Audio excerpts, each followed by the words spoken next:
Hey, it's Jeremy here with Red Hawk Coaching. Hope you're having a great day. And many of you I've been talking to over the last few weeks about an opportunity with Ojo Labs. And I have today the CEO, Chris Heller, with us to be able to share in more detail what that looks like, what it can provide for you, the opportunities it can create your business in a challenging time.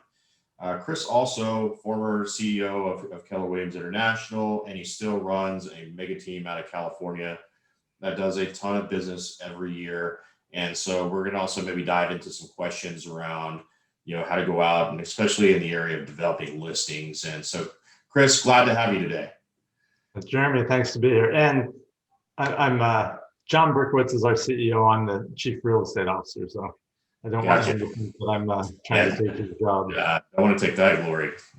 Thank you for that correction. So, Chris, tell me a little bit about your journey, how you got started. I know we started around the same time in 2004 in the real estate industry.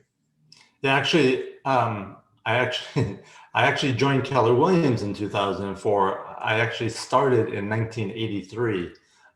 So just a little before that, when I was a sophomore in college, I got my real estate license. Spent 16 years at a national company, which has since been bought by Berkshire Hathaway. It was called Prudential. It was when Prudential had a real estate company. And, that was the first 16 years of my career. Started as an individual agent. As my business grew, the need for help grew. And so a team developed. Back before there really were teams, I remember when I hired my first assistant, everyone looked at me like I was like an alien. And part of the reason was because I was like the youngest person in the office, and no one else had assistants. So, but after 16 years, joined Keller Williams. Prior to joining, I was in the top 10 in the nation for Prudential. During Keller Williams in 2004, launched some franchises, some market centers.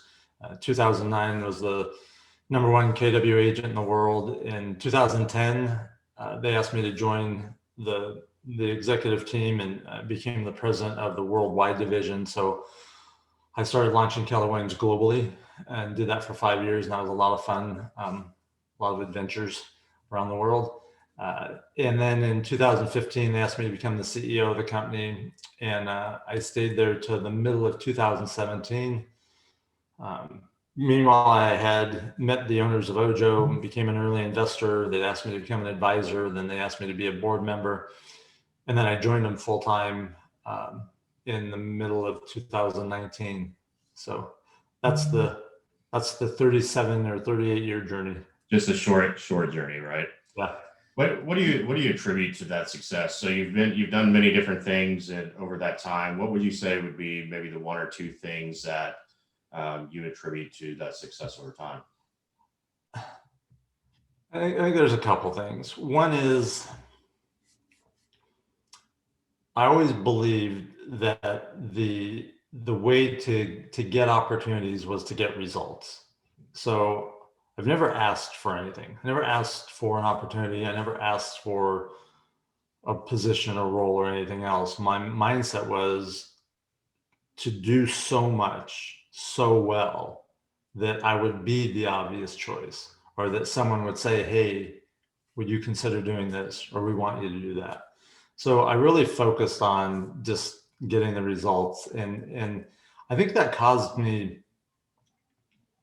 not to look for shortcuts, and just know that I had to put in the work, and became very disciplined about that.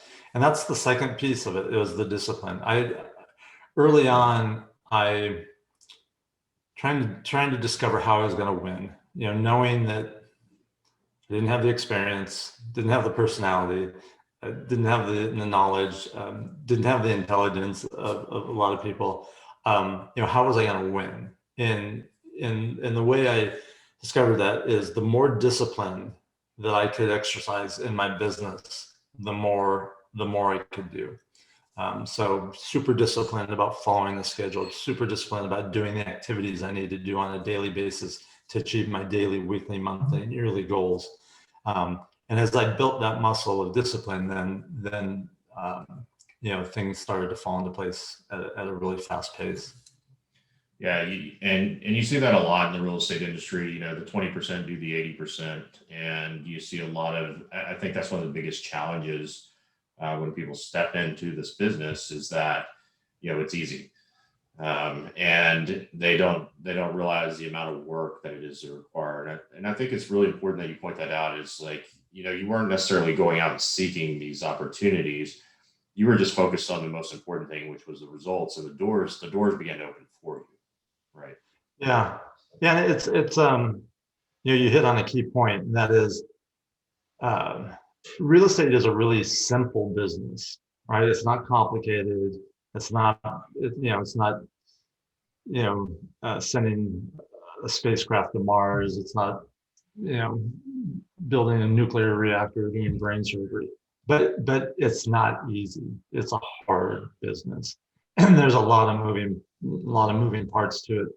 And it is and to be really good, you have to develop your skills at a really high level.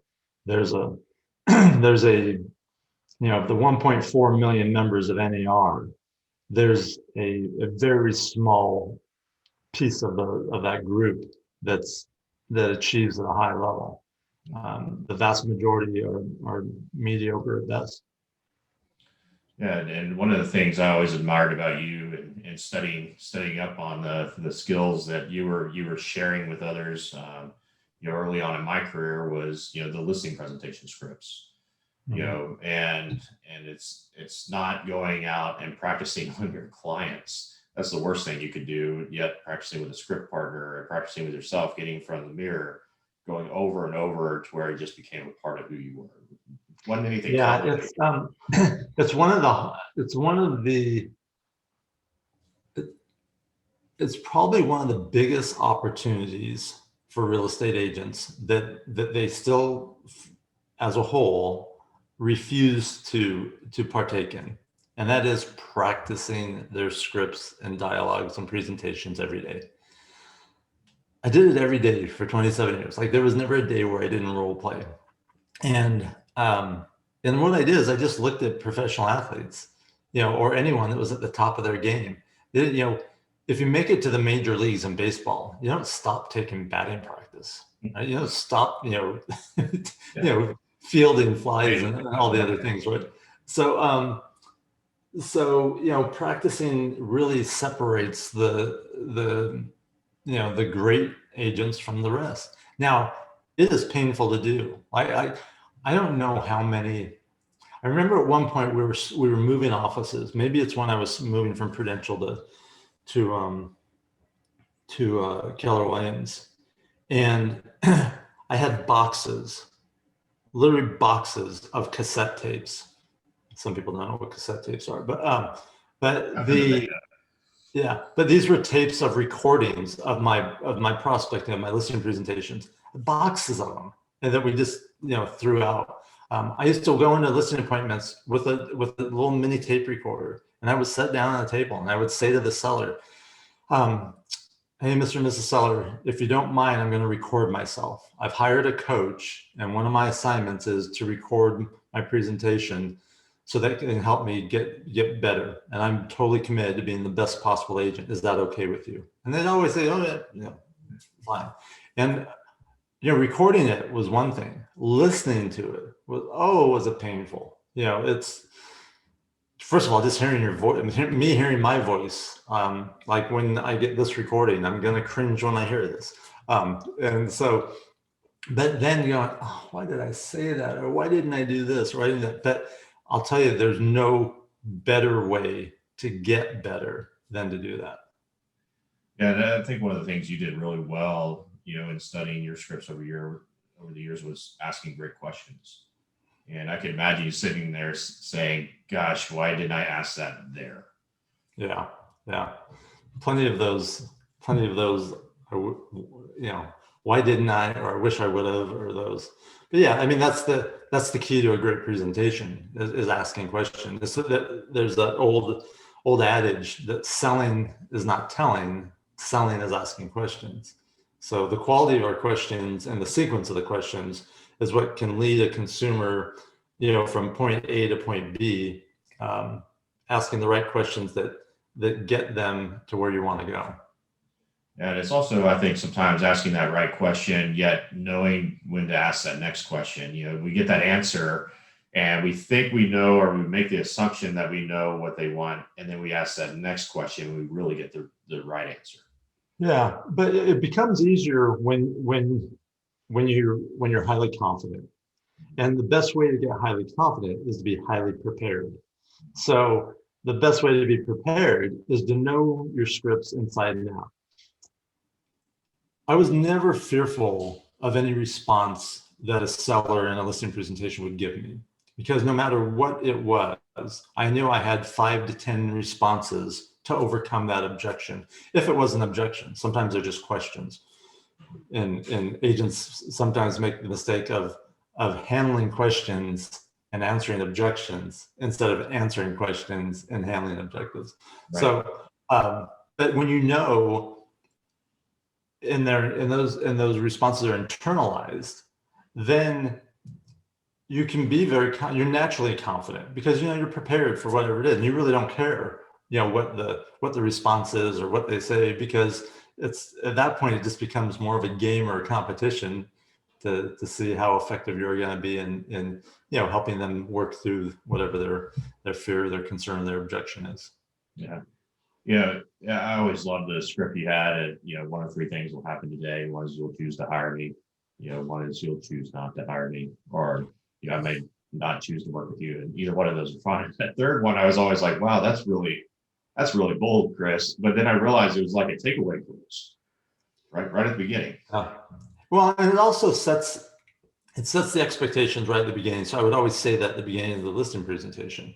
And so I'm letting them know right then and there, one of these 3 things is going to happen today. So setting the expectation that this is one of these 3 outcomes is how we're going to end up. Yeah. And the embedded commands in there are super powerful. Yeah.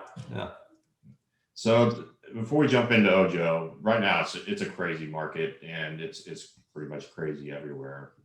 The biggest challenge is obviously going out and finding listings. A lot of people want to move, a lot of buyers out there.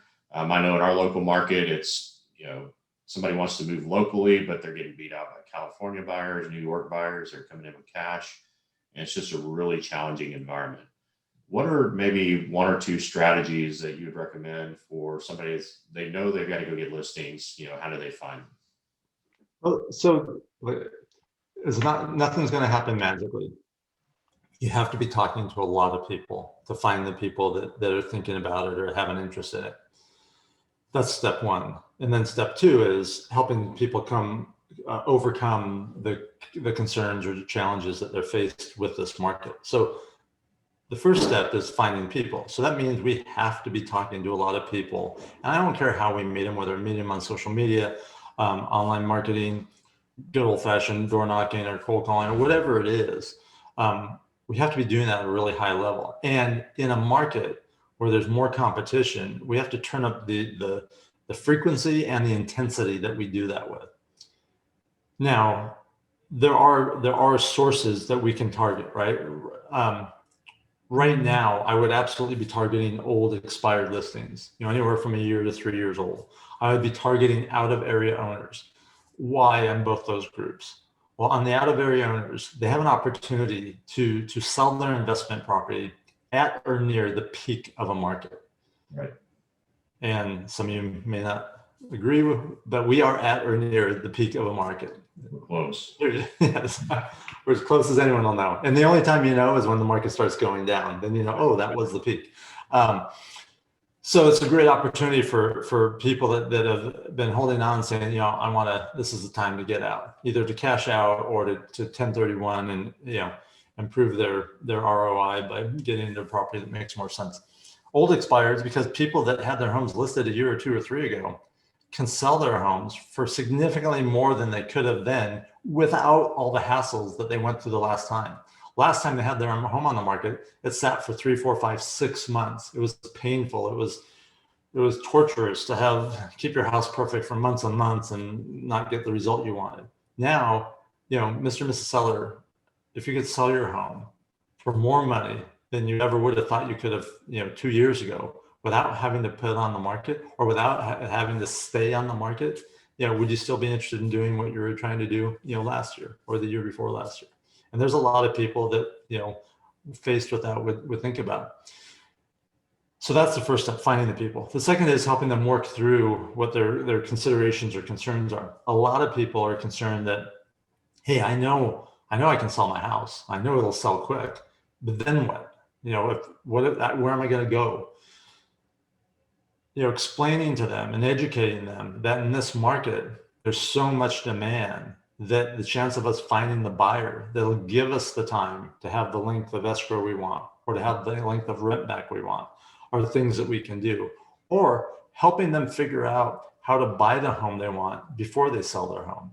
My team in San Diego, with certain sellers, we make that offer. We'll buy their home or help them buy their home and then list their home and sell it, so then they can buy it back from us. There's companies that do that. There's companies in Texas, Homeward and Orchard and Ribbon. Yeah, there's the companies that agents can partner with to provide more optionality to people.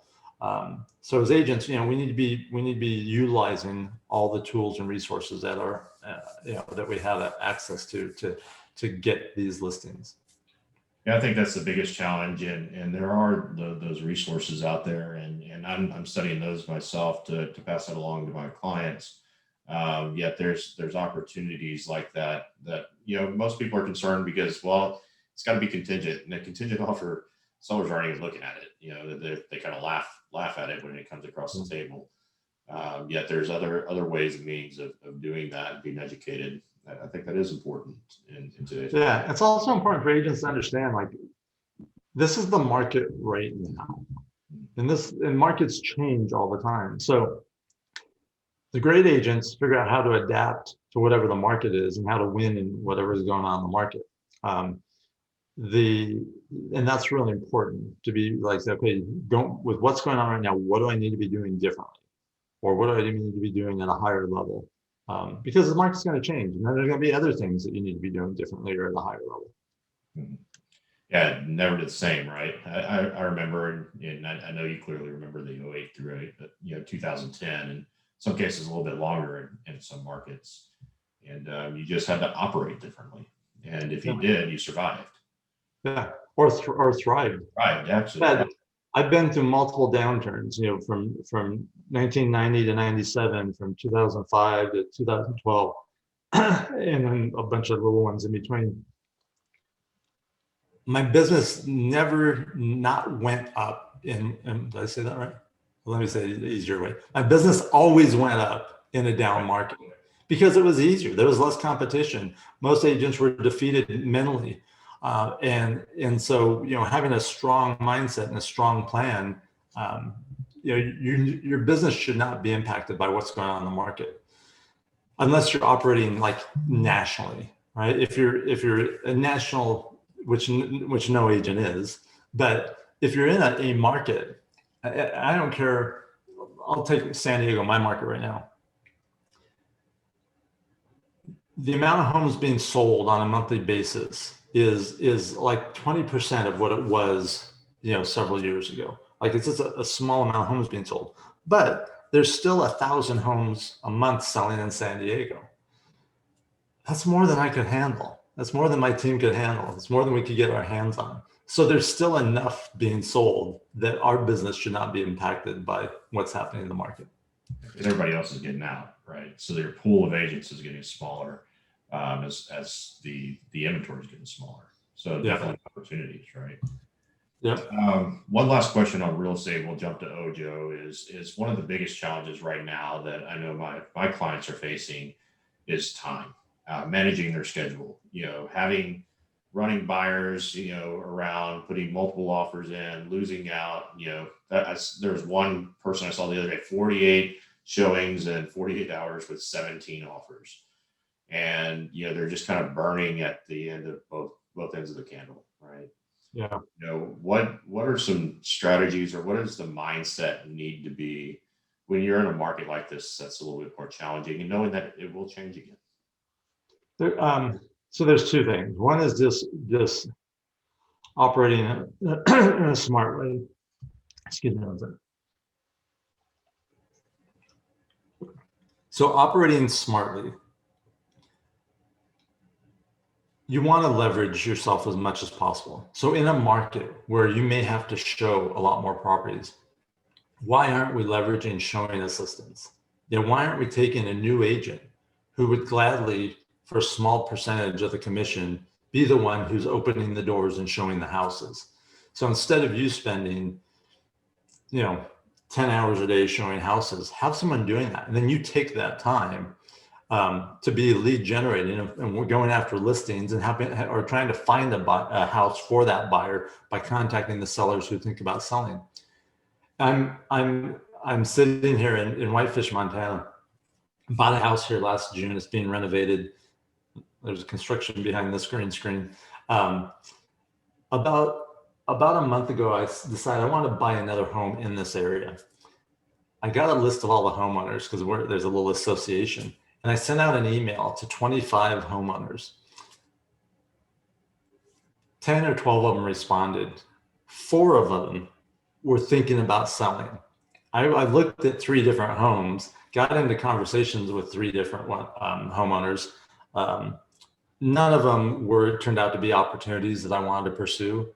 But if I had a buyer for this area as an agent, that's what I would be doing. I'd be going to every homeowner and say, hey, who's been thinking about selling? If I had a buyer, if I was licensed here in Montana and I had a buyer, I could have sold a house by doing that. So if we're spending all our time running around, instead of leveraging someone to do that for us, it would give us time to then go find properties to help our clients and either get listings or find the properties that would work for your buyer.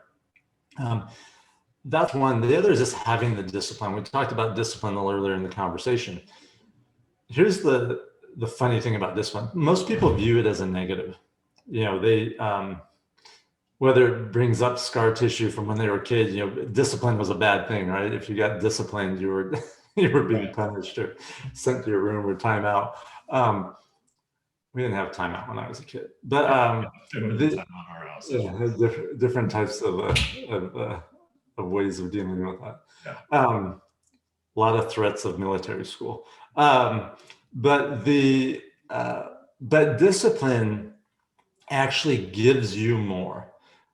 The more disciplined you are with your money, the more money you have. The more disciplined you are with your time, the more time you have.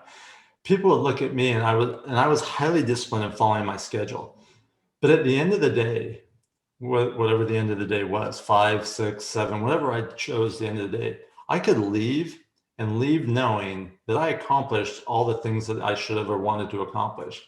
And there'd be agents there that'd be staying in the office till 8, 9, 10 o'clock at night, doing a fraction of the business that I was doing because they weren't following the schedule. They weren't exercising discipline, and everything they needed to do just sort of expanded into whatever time they would allot to get those things done.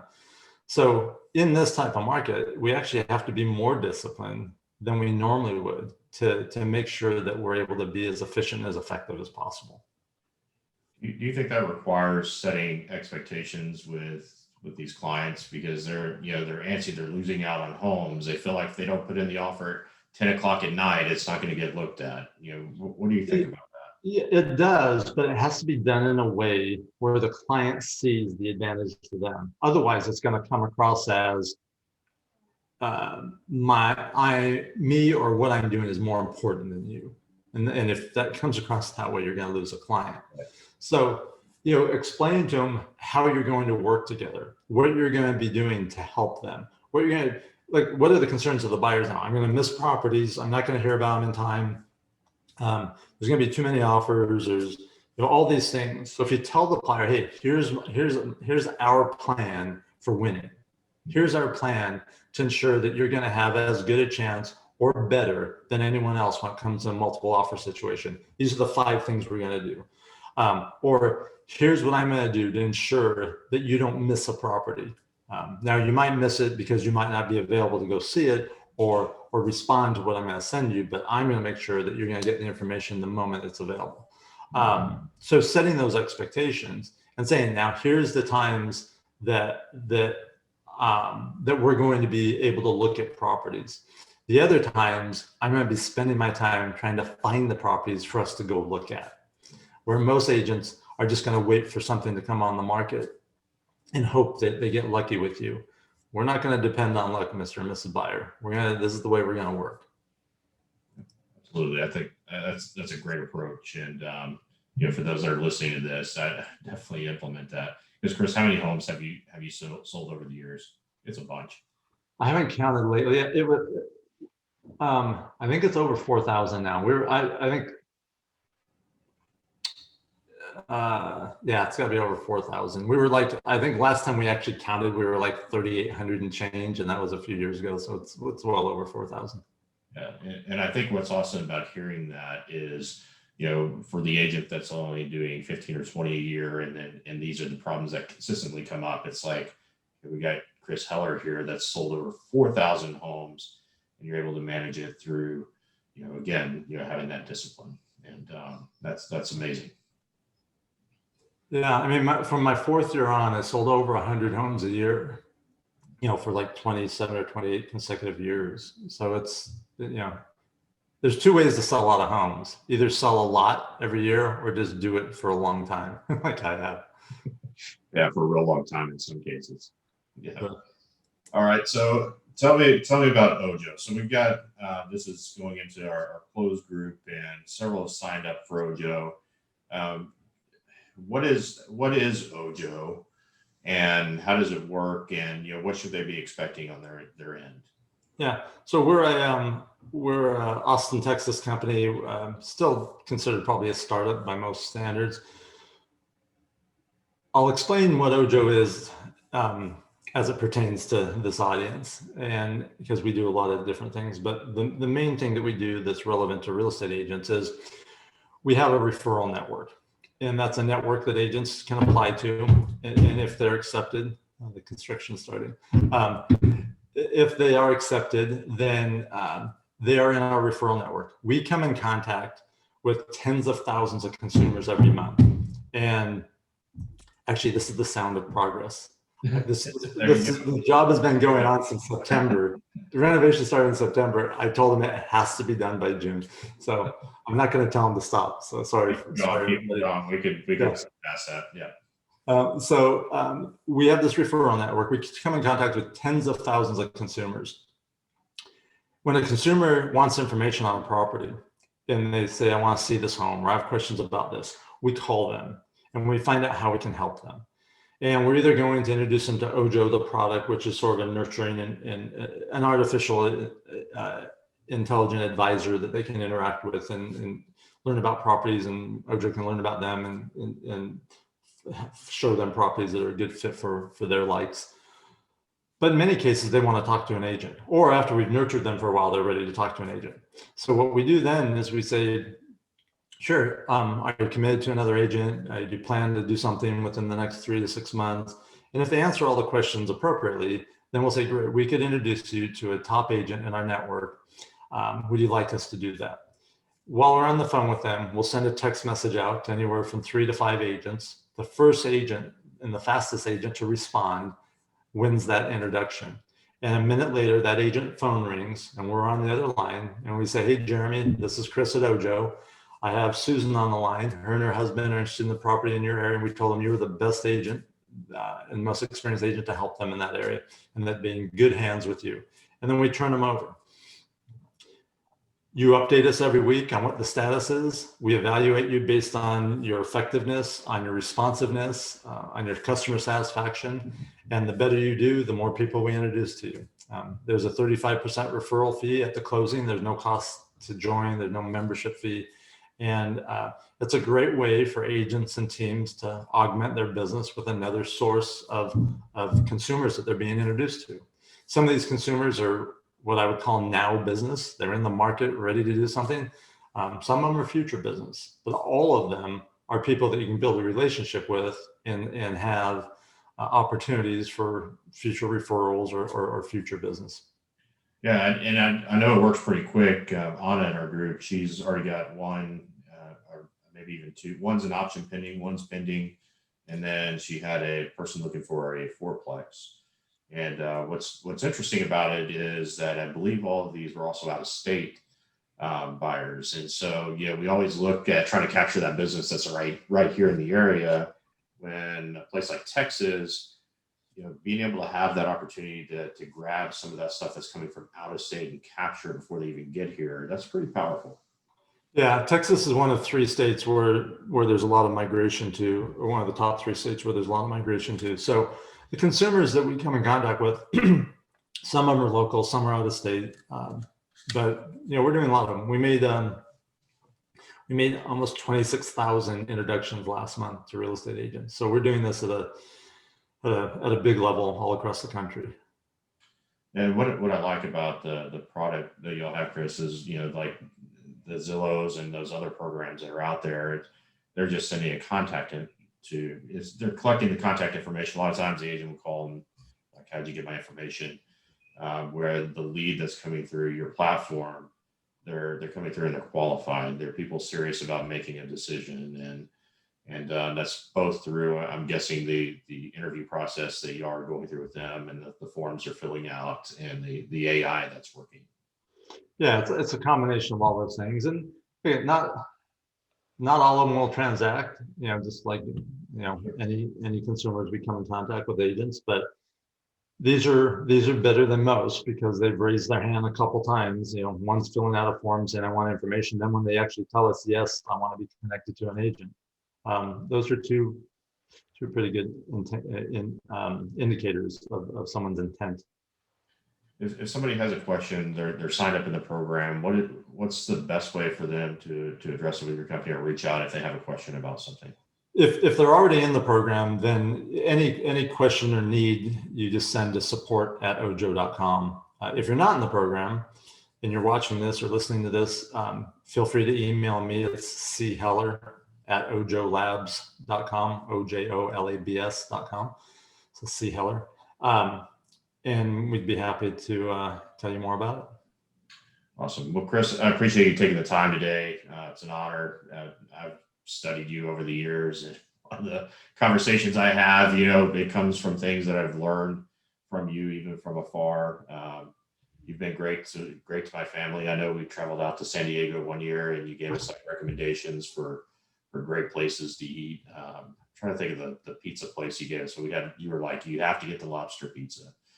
And I remember that. I think it was the Lucadia Pizzeria. Yes, that's it. That's So I appreciate that, and appreciate your support and the support of my clients. You mentioned earlier the real estate industry is always changing, and this, I think Ojo is taking advantage of one of the changes. And I think agents need to be looking at their businesses, looking at the different ways to do business, and Ojo is one of those opportunities to be able to have just another source to help in the business, because more and more people are going online, and we know that, and we've got to find a way to get and capture them there. Yeah, it is. As agents, we always have to be looking at, we're going to do the things we do every day to build our business, but we have to be looking at other sources, and we have to be looking at things like coaching. And that's what I love what you do, Jeremy. I had a coach my whole career. I still have a coach to this day, and I believe in coaching at the deepest level, especially in changing markets and challenging markets. There's having someone who's by your side to help you accomplish what you accomplish is like having a secret weapon, and an unfair advantage over others that don't.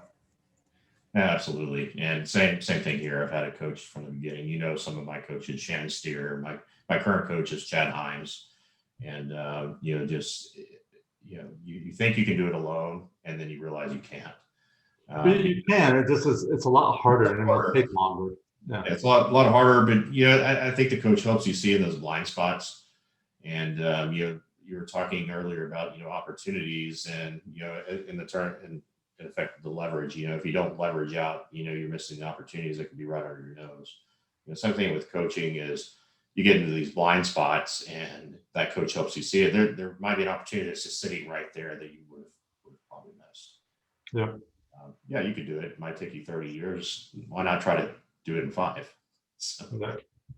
well, Chris, I appreciate you taking that time, and it means a lot. And if y'all have any questions, reach out to Chris. I'm going to drop his information here. I'm going to add him to the group too, so he'll be able to go in and be able to correspond with you if you have any questions there, and take advantage of the opportunity. And I appreciate you making it available for those that are getting into Red Hawk coaching to be vetted for that. So thank you, Chris.